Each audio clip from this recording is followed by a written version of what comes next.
What's going on, everybody? Welcome back to the channel. On today's menu we have my go-to meta deck profile, because this is an Invoked Dogmatika deck profile. This is my go-to meta deck when I want to play the meta, if you call it like that. I don't play Infernoble, I don't play Dragon Link or Dinos. I used to play Dinos, but I don't have that deck anymore. Sold it so I could afford this one. This is my favorite deck also, after the Fluffle deck. So Invoke is one of the first decks that I played in the Yu-Gi-Oh! So now we got my meta Invoke deck profile, so let's get right into it. So starting off, we are playing 3 Alistair the Invokers. This is Searcher of the main engine of the deck. The 1 card Makaba, the 1 card a lot of things. This is probably one of the very best cards in the deck. For our Dogmatika engine, we are playing 3 Dogmatika Ecclesia. Same as Alistair. This is the Searcher for the Dogmatika archetype. This can also be an extender if I were to play Dragoon, but I'm not playing Dragoon in this build. I will show you why in a second. This is a very spicy, different version of Dogmatika Invoked. For our hand traps, we are playing Fleur de Lis. I am calling this a hand trap because, well, the effect to summon is also the same effect to negate a monster face up on the field. So if you don't negate the summon, you are going to get negated if I have another Dogmatika monster up on the field. And I'm also playing 1 Dogmatika Maximus. This is just to get more advantage and just open up my Shadow plays. So this is a really good card, but it can be detrimental if people are ready for it. So now, for the spicy engine of the deck, I am playing the Wind Witch engine. I am playing 3 Wind Witch Ice Bell. This card's effect, for those of you who don't know, if I control no monster, I can activate this card's effect from the hand, special summon it, and special summon another Wind Witch from my deck. Usually the monster you are going to summon off of that effect is going to be the Glass Bell. Glass Bell is the searcher of the deck. Upon summon or special summon, I mean normal summon or special summon, you can search for 1 Wind Witch card from your deck to your hand. And if you don't have this already, you're going to search for Snowbell. Snowbell is really good because a synchro monster summoned with this card cannot be destroyed by my opponent's card effect. So this is really good. You can set up a pretty hard to out Crystal Wing. I mean, it's similar. It would be similar to Dragoon as a monster negate, but the fact is that I don't need to keep a card in my hand, so I can have that monster negation, even though Dragoon is an Omni negate.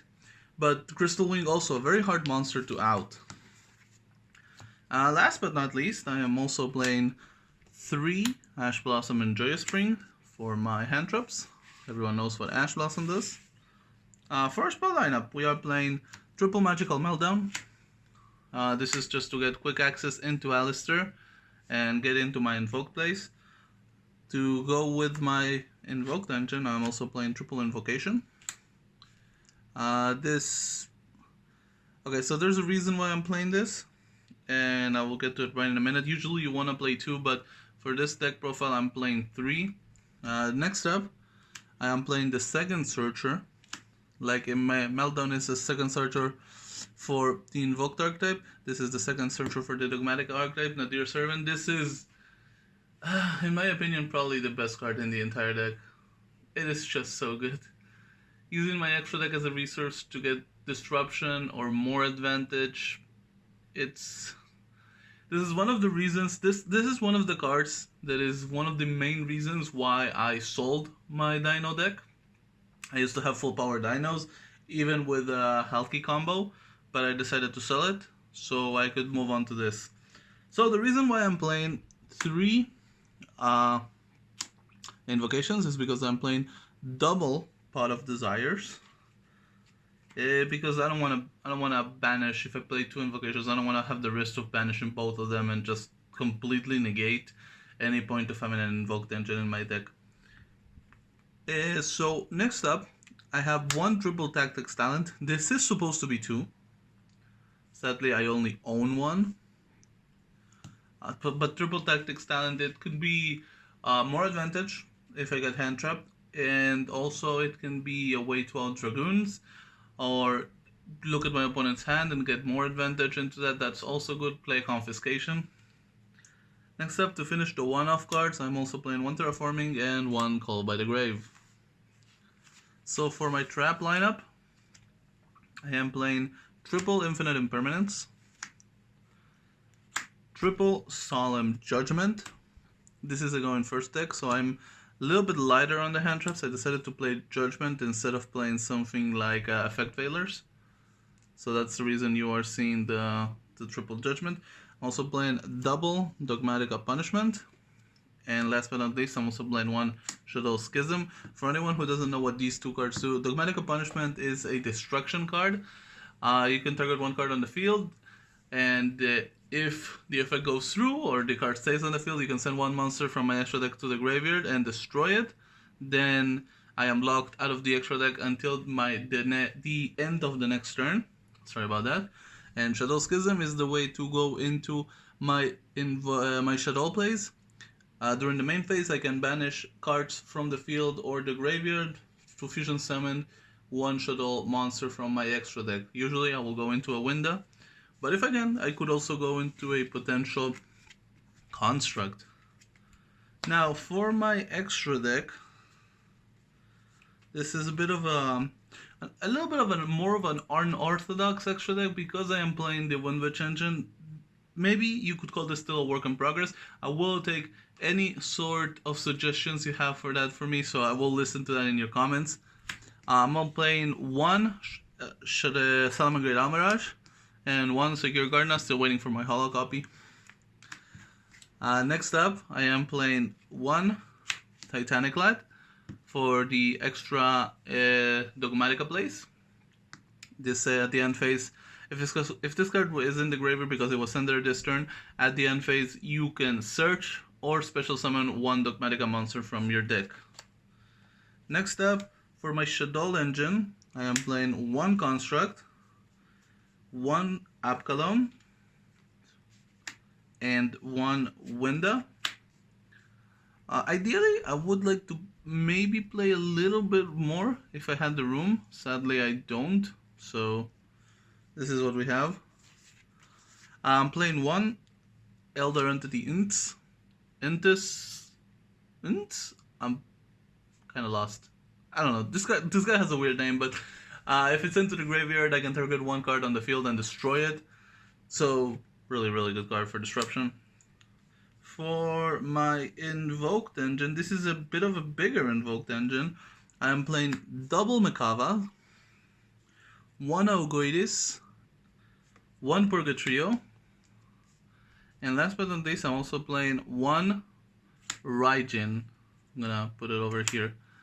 So for anyone who doesn't know what Augoides does, Augoides on summon can destroy one monster on the field, and it can also banish one fusion from my graveyard to gain its original attack, so it can get pretty big and could be a good potential out to Dragoon. Raijin is a Book of Moon, and Purgatrio is an OTK machine, while Mekaba is an Omni Negate. Last but not least, we're playing Synchros in this deck. I'm playing one Omega. Target to send for punishment, target to send from Nadir, and good disruption card against Eldritch, and just overall disruption card from my opponent's graveyard.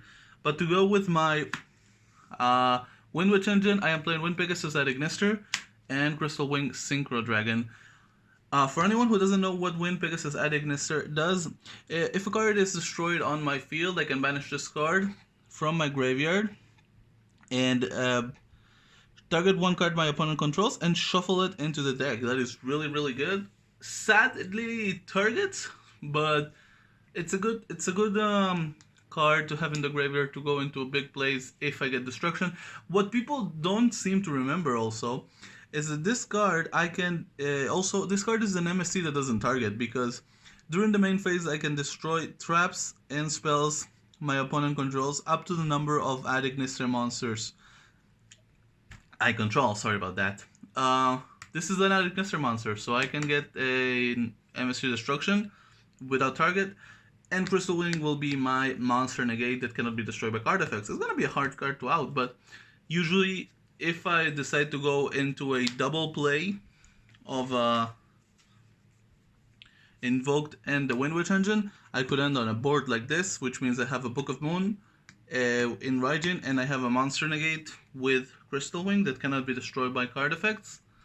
So this is really good. This is really good. I don't know, it might be better to have the Mechaba and the Dragoon, but the problem with that combo is that for both of those cards to be live, you need one random card for the Dragoon to negate, and one specific card for Mechaba to negate. So I decided to go with this. This is a bit more consistent. It gives me options into going to different plays, and I really, really like this one. So guys, I want to thank you very much for watching. I hope you have enjoyed this video. Combo tutorial and test hand for this deck is coming up pretty soon. I hope you guys have enjoyed this. If you liked, please leave a like and subscribe. And I'll see you guys next time. It's been easy. See ya.